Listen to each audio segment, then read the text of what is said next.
Magandang araw po muli. Andito na naman po ako para magbigay ng konting update regarding po dito sa ginagawang MRT 7 ng ating pamahalaan. Bali, nandito po ako ngayon sa may bahagi po ng Commonwealth Avenue papunta po sa may Doña Carmen. Dito rin po natin makikita yung kung ano na pong nangyari dun sa station ng Doña Carmen. Dito po rin po sa bahagi ng Commonwealth.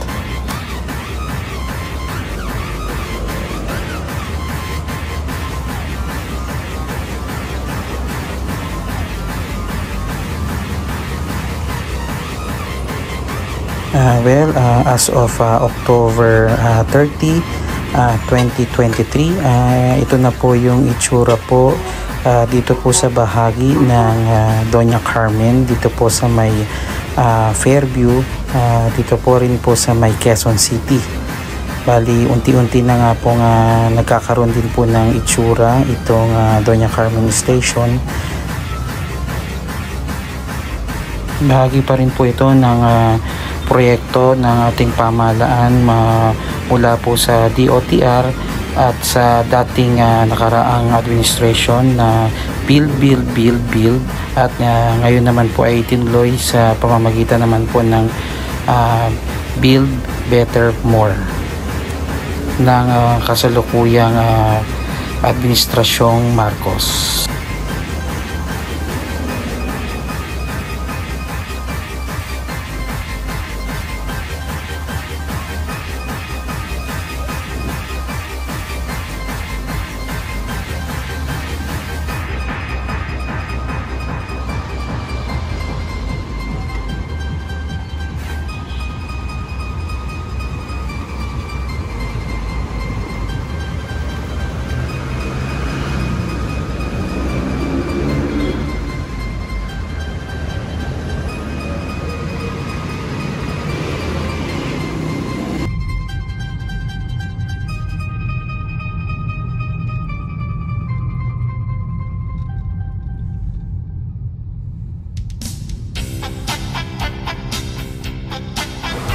Andito pa rin po tayo sa bahagi ng Commonwealth at binabaybay naman po natin yung papuntang Quezon City Circle. Ating tunghayan po yung istasyon naman po ng Manggahan. Bali, makikita po natin kung ano na po ba yung itsura ng Manggahan Station po.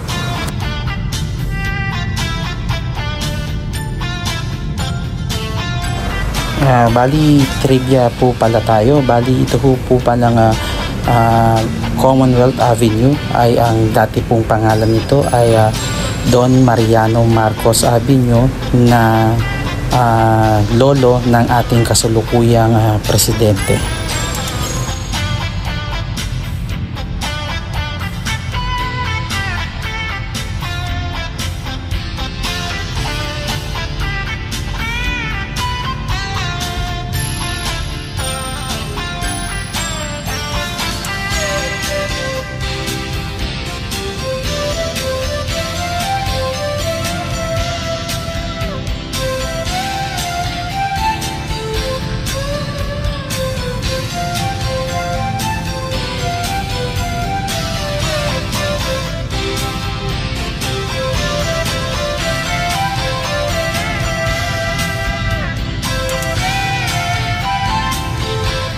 As of now po, ang Manggahan Station po ay ito pa rin po ang kanyang kasalukuyang estado po.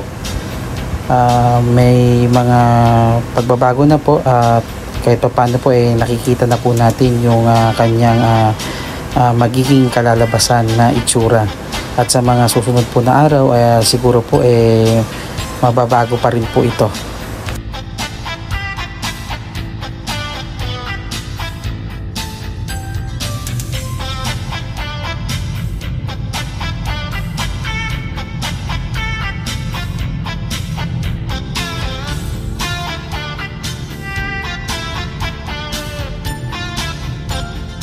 Ngayon po ay papalapit naman po tayo sa isa na naman pong istasyon ng MRT 7. Ito naman po yung Batasan Station. Kaya po ito tinawag na Batasan Station dahil malapit po ito sa batasang pambansa o ang House of Representative.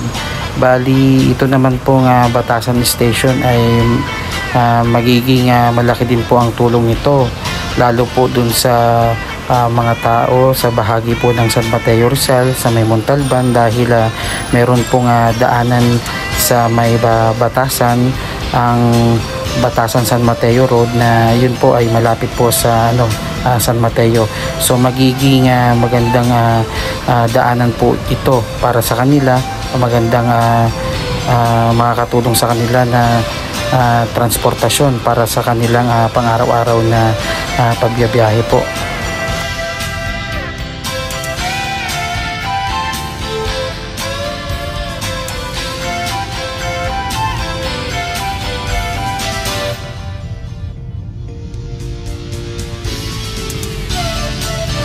Dito nga po pala sa dako na to, dito po sa may Batasan Station, ay dito rin po matatagpuan yung proyekto ng ating Pangulo about po sa housing project na makakatulong po sa mga kababayan po natin, lalo na po yung mga tricycle driver, kasi alam ko po sila po yung unang makikinabang diyan po sa ginagawang housing project ng ating pamahalaan.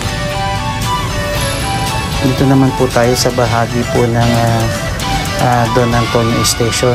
Bali, ito pong Don Antonio Station naman po, makikita po natin yung itsura niya po. Parang po sa lahat ng ginagawang istasyon ay ito po yata yung isa sa medyo nakikita na natin yung itsura niya.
Maraming salamat po, at wag po natin kakalimutan na mag-like and subscribe para maging updated po kayo sa aking mga gagawin pa pong video regarding po dito sa MRT 7. Maraming salamat po.